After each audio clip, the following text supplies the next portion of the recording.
ప్రజలందరూ కూడా తెలంగాణ ప్రజలందరూ కూడా నవ్వుతా ఉన్నారు.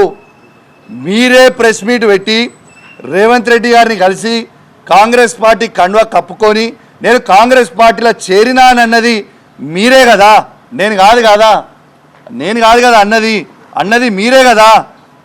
మరి మీకు ఎందుకంత భయం అవుతుందని నేను అడుగుతా ఉన్నాను. ఇలా ఒక్కటే చెప్తా ఉన్నాను, ఇలా బ్రోకర్ గారు కౌశిక్ రెడ్డి అని నువ్వు అన్నావు. అసలు బ్రోకర్ కానీ నేనా, బ్రోకర్ కానీ నువ్వా అని నేను అడుగుతా ఉన్నాను. ఇలా చంద్రబాబు నాయుడు గారి పార్టీలో 2014లో గెలిచి చంద్రబాబు నాయుడు గారితో 14లో గెలిచి చంద్రబాబు నాయుడు గారిని మోసం చేసినావు. మళ్ళీ బీఆర్ఎస్ పార్టీలో కేసీఆర్ గారి నాయకత్వంలో గెలిచి మళ్ళీ కేసీఆర్ గారిని మోసం చేసినావు. మళ్ళీ ఇవాళ కాంగ్రెస్ పార్టీలో చేరినావు. మరి పూటకో పార్టీ మారేటోడు బ్రోకరా, ఒక బీఫామ్ మీద గెలిచి అదే పార్టీకి అండగా నిలుచున్నాడు బ్రోకరా? ఒక్కసారి నువ్వు ఆలోచన చేసి చెప్పు.